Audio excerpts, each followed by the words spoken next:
네, 정부가 노란봉투법 시행령안을 내놨는데요. 노사의 반응이 극명하게 엇갈리고 있습니다. 지금부터 차례대로 노사의 입장과 평가를 들어볼 텐데요. 먼저 경총으로 가겠습니다. 황용연 한국경영자총협회 노동정책본부장 전화로 연결하겠습니다. 나와 계시죠? 예, 안녕하십니까. 안녕하세요. 황영입니다. 가장 문제라고 보시는 부분이 어떤 대목일까요?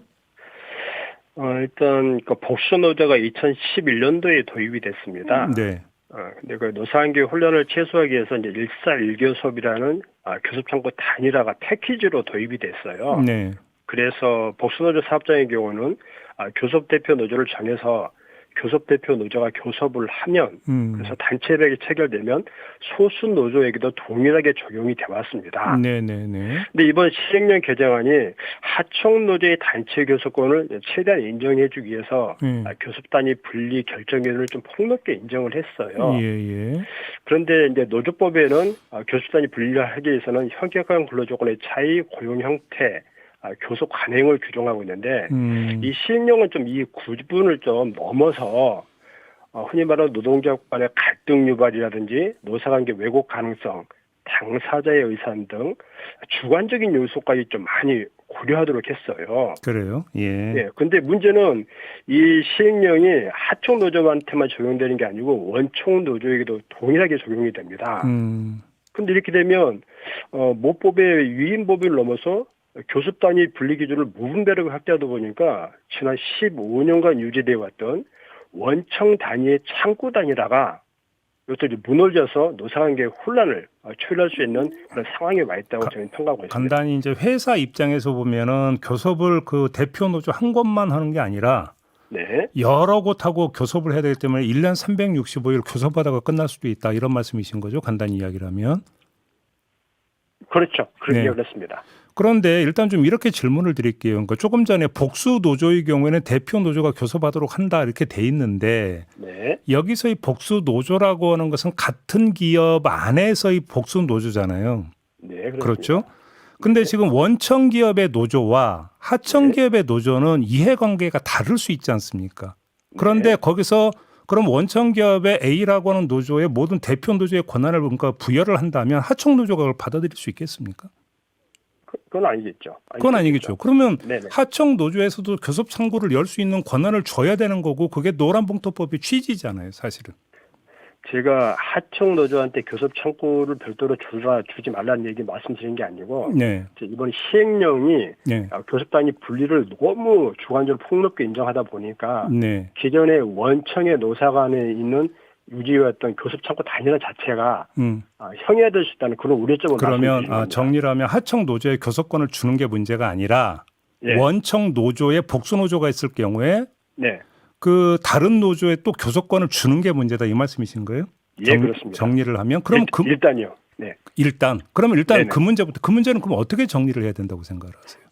그래서 현재 지금 노조법에는 교섭 단위 분리 요건이 명확히 돼 있어요. 현격한 근로 조건의 차이, 고용 형태, 교섭 관행 등을 고려해서 판단하도록 돼 있습니다. 네네. 실제 노동위원회나 법원에서는 이 교섭 단위 분리를 상당히 엄격하게 판단하고 있어요. 네네네. 예. 그런데 지금 이번에 시행령 안을 보면 너무 이 요건 자체를 넓혀놨고 그리고 제가 방금 말씀드렸던 뭐 당사자의 의사 등 그다음에 노사관계 요구 가능성 등 어찌 보면 주관적인 요소까지 너무 넓혀놔가지고 네네. 하청 노조와 원청 단위의 창구 단위나 교섭 단위 분리의 문제만이 아니라 네. 기존의 원청 노사관계 창구 단위라까지 좀 훼손시킬 수 있는 그런 우려점이 제기되고 되고 있습니다. 그러면 일단 원청의 경우에는 그 교섭 창구를 단일화하는 이거는 계속 유지가 돼야 된다 이런 입장이신 겁니까? 당연하죠. 예, 예. 그럼 하청 노조는 그때는 어떻게 되는 겁니까? 두 번째로. 하청 노조에 대해서는 그거는 이제 유불리가 있겠죠. 그래서 네. 지금 현재 정부에서는 그 원청 사용자 사업을 기준으로 창구 단위를 한다는 거 아닙니까? 네. 정부는. 그런데 하청 노조의 교섭권을 이제 좀 최대한 보장해주자. 그래서 이제 교섭 단위 분리 결정권을 좀 넓게 이제 해주자. 네. 라는 취지지 않습니까? 그렇죠, 그렇죠.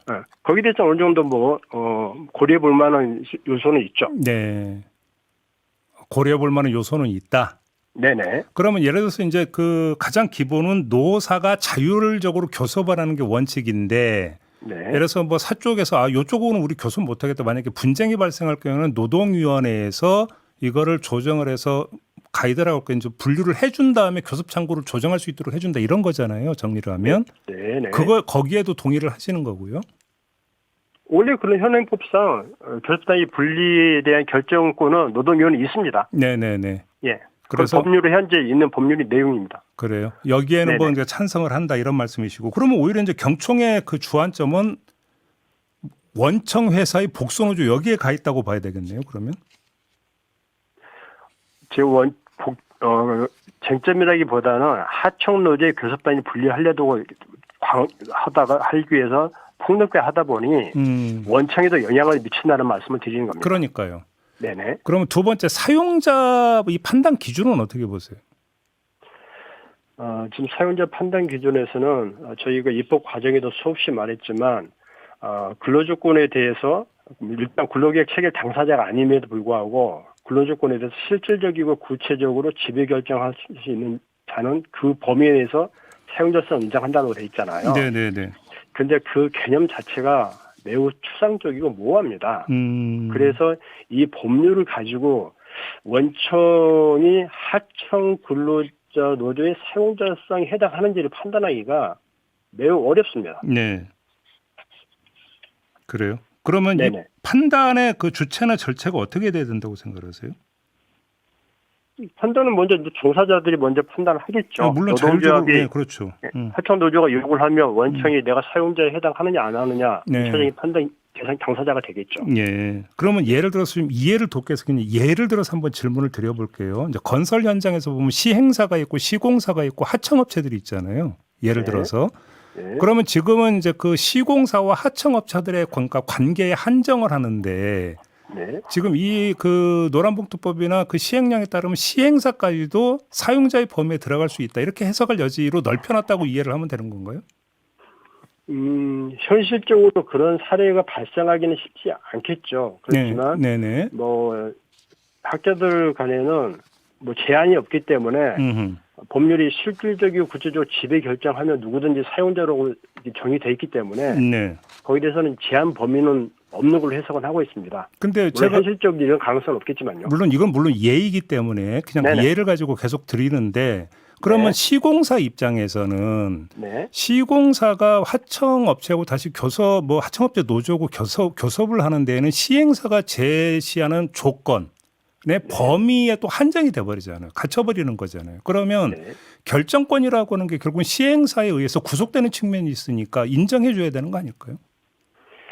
시행사는 시공사하고 어찌 보면 뭐 도급이 됐던 계약 관계잖아요. 그렇죠. 그래서 그렇죠. 어떤 건물을 어떤 가격에 지어달라라고 진짜 포괄적인 계약을 하는 거잖아요.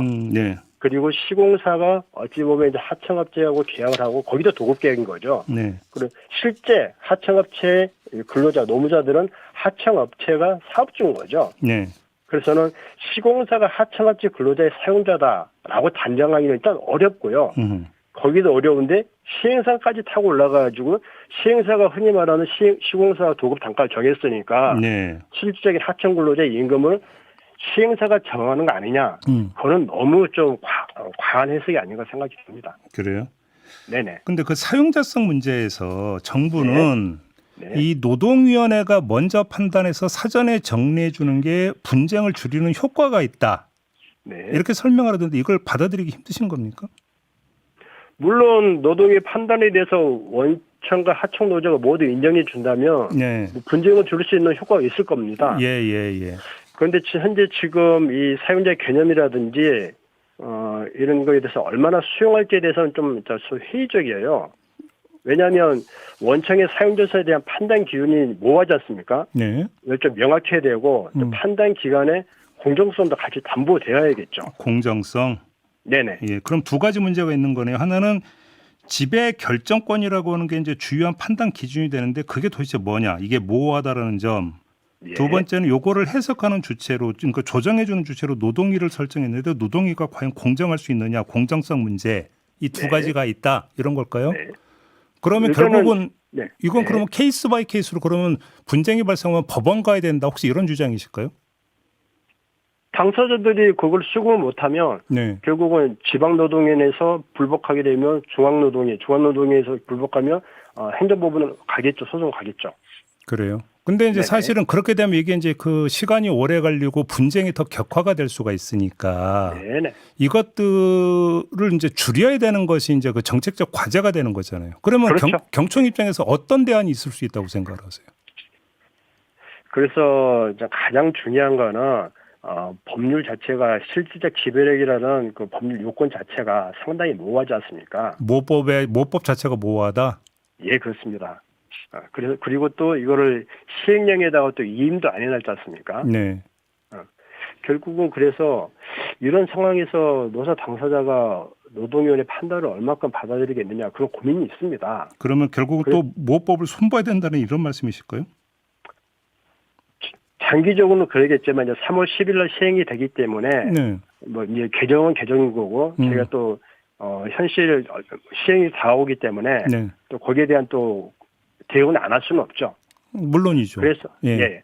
그래서 현재 지금 어떤 형태든 지금 앞으로 하겠다는 게 노동위원회 지침 매뉴얼을 지금 노동부가 준비하고 있지 않습니까? 네네네네. 거기에서 흔히 보는 그 사용자에 대한 판단 요소, 판단 기준들을 좀 명확히 해주고, 예. 또 거기에 노동쟁의의 또 범위도 많이 넓혀놨습니다. 그러니까 흔히 말하는 노동쟁의의 범위가 어디까지인지 예. 그런 것들을 좀 노동위원회 지침 매뉴얼을 통해 가지고 명확하게 좀 해석을 해낼 필요가 있을 것 같습니다. 해석의 여지를 최대한 줄이는 방향으로 매뉴얼이 나와줘야 된다 이런 말씀이신 거죠? 예, 그렇습니다. 알겠습니다. 말씀 여기까지 들을게요. 고맙습니다, 본부장님. 네, 감사합니다. 네, 황용연 경총노동정책본부장이었고요.